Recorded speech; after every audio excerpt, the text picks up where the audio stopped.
إن الدين عند الله الإسلام وما اختلف الذين أوتوا الكتاب إلا من بعد ما جاءهم العلم بغيا بينهم ومن يكفر بآيات الله فإن الله سريع الحساب. السلام علیکم ورحمۃ اللہ وبرکاتہ.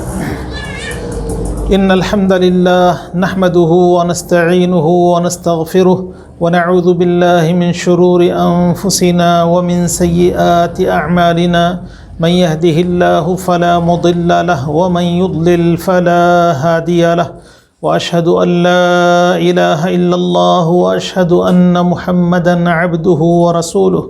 اما بعد فإن خير الحديث كتاب الله وخير الهدي هدي محمد صلى الله عليه وسلم وشر الأمور محدثاتها وكل محدثة بدعة وكل بدعة ضلالة وكل ضلالة في النار.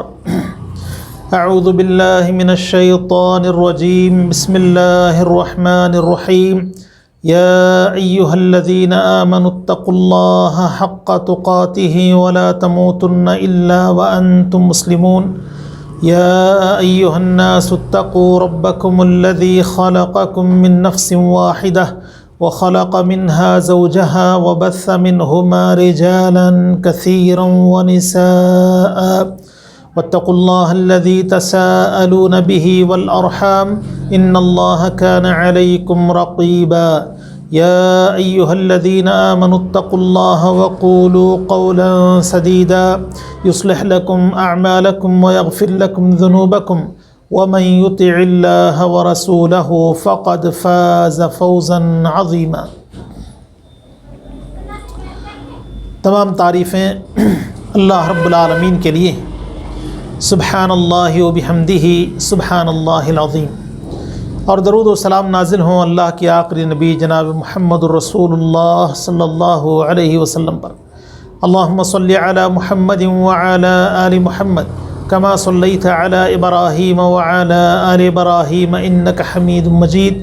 اللہم بارک علی محمد وعلی آل محمد کما بارکت علی ابراہیم وعلی آل ابراہیم انک حمید مجید. محترم حضرات، حدیث جبریل کی روشنی میں آج کا ہمارا 9واں پروگرام ہے جس میں ہم زکوٰۃ کے بارے میں گفتگو کریں گے. اللہ تعالی ہم سب کو بات سمجھنے اور عمل کرنے کی سعادت نصیب فرمائے. زکوٰۃ اسلام کا اہم فریضہ ہے. اللہ کے نبی صلی اللہ علیہ وسلم نے زکوٰۃ کو اسلام کے ارکان میں شامل فرمایا. قرآن کریم میں اللہ رب العالمین نے نماز کے ساتھ زکوٰۃ کا تذکرہ کئی مقامات پر کیے. زکوٰۃ مالی عبادت ہے اور یہ غریبوں، مسکینوں، محتاجوں، راہ چلتے مسافروں کا حق بھی ہے. زکوٰۃ کی اہمیت یہ ہے کہ اللہ تعالیٰ نے ہمارے نبی صلی اللہ علیہ وسلم اور آپ کی امت سے پہلے دیگر انبیاء علیہم السلام اور ان کی امتوں پر بھی زکوٰۃ کو ضروری قرار دیا تھا. اسماعیل علیہ السلام کے بارے میں اللہ تعالیٰ نے بیان فرمایا کان یأمر اہلہ بالصلاۃ والزکاۃ، کہ وہ اپنے گھر والوں کو نماز اور زکوٰۃ کا حکم دیتے تھے. تو اس سے یہ بات معلوم ہوتی ہے کہ زکوٰۃ صرف ہم لوگوں پر ہی فرض نہیں بلکہ سابقہ امتوں پر بھی اللہ تعالیٰ نے زکوٰۃ کو فرض قرار دیا تھا. زکوٰۃ کے معنی ہیں پاکیزگی کے. زکوٰۃ کے معنی ہیں اضافے اور بڑھوتری کے.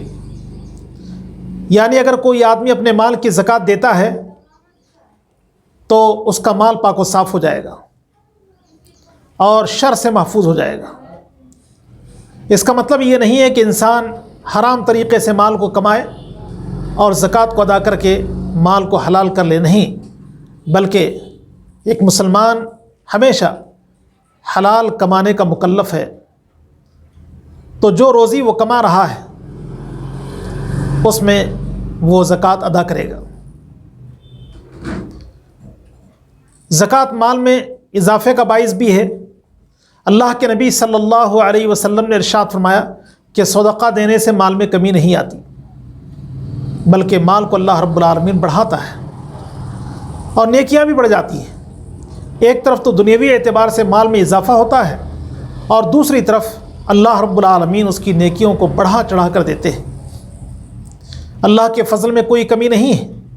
اللہ تعالیٰ نے ارشاد فرمایا مثل الذین ينفقون اموالهم فی سبیل اللہ کمثل حبۃ انبتت سبع سنابل فی کل سنبلۃ مئۃ حبہ۔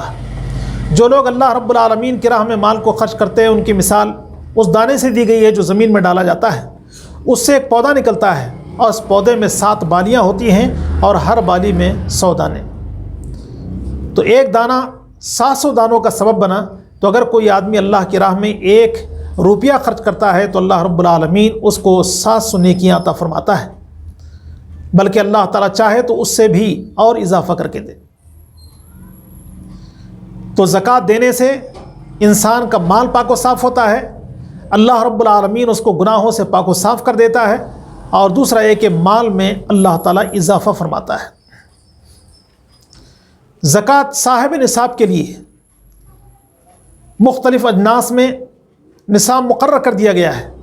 جب مال نصاب کو پہنچے تو تبھی زکوٰۃ دینا ہے، اور اگر مال نصاب کو نہ پہنچے تو زکوٰۃ دینے کی ضرورت نہیں ہے۔ انسان جو کمائی کرتا ہے نقد مال، اس پہ زکوٰۃ ہے۔ کھیتی باڑی سے جو کچھ فصل آتی ہے، فصل نصاب کو پہنچے تو زکوٰۃ ہے۔ اسی طرح جانوروں میں، سونا چاندی میں نصاب کو متعین کیا گیا ہے کہ جب انسان کا مال نصاب کو پہنچے اور اس پر سال گزر جائے تو زکوٰۃ کو ادا کرنا چاہیے۔ جو لوگ اپنے مال کی زکوٰۃ دل کی خوشی کے ساتھ ادا کرتے ہیں تو اللہ رب العالمین زکوٰۃ کی ادائیگی کی وجہ سے ان کے گناہوں کو معاف کر دے گا اور ان کو اجر و ثواب سے مالا مال کرے گا۔ اللہ کے نبی صلی اللہ علیہ وسلم نے صدقہ دینے کی بڑی فضیلت بیان فرمائی۔ نبی نے ایک حدیث میں بیان فرمایا اتقوا النار ولو بشق تمرہ، کھجور کا ایک ٹکڑا ہی صحیح اللہ کی راہ میں دے کر جہنم سے نجات حاصل کر لو۔ ایک حدیث میں اللہ کے نبی صلی اللہ علیہ وسلم نے ارشاد فرمایا الصدقۃ تطفئ الخطیئہ، کہ صدقہ دینے سے انسان کی غلطیاں، اس کے گناہ مٹ جاتے ہیں۔ اللہ کے نبی صلی اللہ علیہ وسلم نے بیان فرمایا کہ صدقہ دینے سے اللہ کا غضب ٹھنڈا ہوتا ہے۔ تو مختلف فضیلتیں احادیث میں بیان کی گئیں۔ صدقہ دینے سے انسان کے دل میں قناعت پیدا ہوتی ہے، حرص سے، لالچ سے انسان دور ہوتا ہے، اور بقیلی جیسی بیماری سے انسان کو نجات ملتی ہے۔ انسان اللہ رب العالمین کی راہ میں جب مال کو دیتا ہے تو اسے یہ بات یاد رکھنی چاہیے کہ جو مال اس نے دیا ہے اس کا بہتر بدلہ ملے۔ قرآن کریم نے اس بات کو بیان فرمایا کہ تم احسان جتا کر، تکلیف پہنچا کر اور ریا کر کے اپنے مال کو ضائع نہ کرو، اپنے اعمال کو برباد نہ کرو۔ لا تبطلوا صدقاتکم بالمن والاذی، کہ تم احسان جتا کر اور تکلیف پہنچا کر اپنے صدقات کو ضائع مت کرو۔ اسی طرح ریاکاری سے بھی منع کیا گیا۔ ریاکاری جس عمل میں ہوتی ہے اس عمل کو تباہ و برباد کر کے رکھ دیتی ہے، اس کا کوئی نتیجہ انسان کو حاصل نہیں ہوتا۔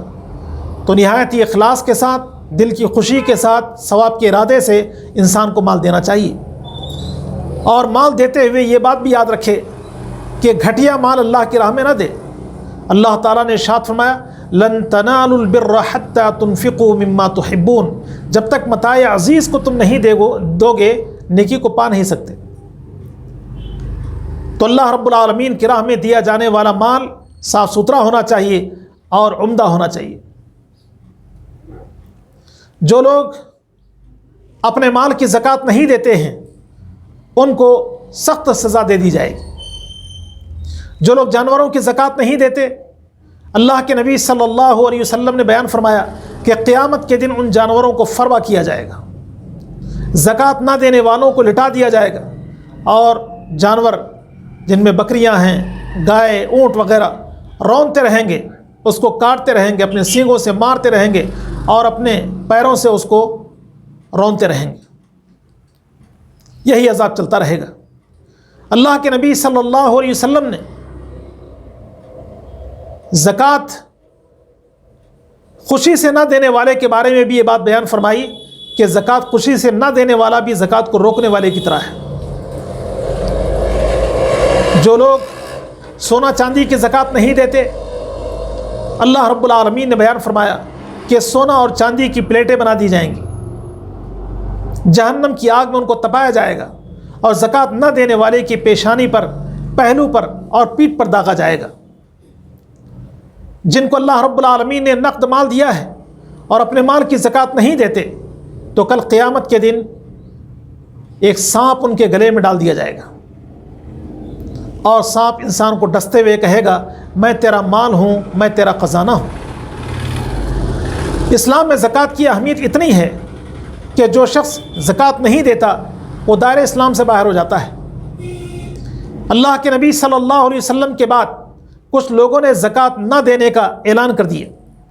ابو بکر صدیق رضی اللہ تعالیٰ عنہ نے ایسے لوگوں کے خلاف جہاد و قتال کا ارادہ کیا اور کہا کہ اللہ کے نبی صلی اللہ علیہ وسلم کے زمانے میں اگر کوئی آدمی جانور کے گلے میں پڑی رسی زکوٰۃ کے طور پر دیتا تھا اور میرے زمانے میں نہیں دیتا تو میں اس کے ساتھ قتال کروں۔ عمر رضی اللہ تعالیٰ عنہ نے کہا کہ آپ ایسے لوگوں کے ساتھ قتال کریں گے جو کلمہ لا الہ الا اللہ کا اقرار کرتے ہیں؟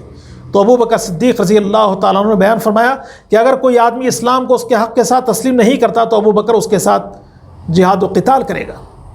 تو اس سے یہ بات معلوم ہوتی ہے کہ اسلام میں زکوٰۃ کو ادا کرنا بہت ضروری ہے۔ اللہ رب العالمین نے زکوٰۃ کے مصارف بھی بیان کر دی کہ کہاں پر زکوٰۃ کو ادا کرنا چاہیے۔ اگر ہم قرآن کریم کی اس آیت شریفہ پر غور کریں تو ہمیں یہ بات معلوم ہوگی کہ اللہ رب العالمین نے دین کے کاموں اور اللہ رب العالمین کے بندوں میں مال کو خرچ کرنے کا حکم دیا ہے، جن میں فقراء ہیں، مساکین ہیں، راہ چلتے مسافر ہیں، تالیف قلوب ہے، قرض کی ادائیگی ہے، گردنوں کا آزاد کرنا ہے اور اللہ کی راہ زکوٰۃ وصول کرنے والے ہیں۔ سورہ توبہ کی آیت نمبر 61 میں اللہ تعالیٰ نے زکوٰۃ کے 8 مصارف کو بیان کر دیا ہے۔ زکوٰۃ کی ادائیگی کے وقت ہمیں یہ بات بھی جان لینا چاہیے کہ اللہ رب العالمین نے نماز کی طرح زکوٰۃ کا حکم دیا۔ فرمایا اقیموا الصلاۃ وآتوا الزکاۃ، نماز کو قائم کرو اور زکوٰۃ کو ادا کرو۔ نماز اجتماعی طور پر ادا کی جاتی ہے، تو جس طرح نماز ادا کی جاتی ہے اجتماعی طور پر، اسی طرح زکوٰۃ بھی اجتماعی طور پر ادا کرنے کی کوشش کی جائے۔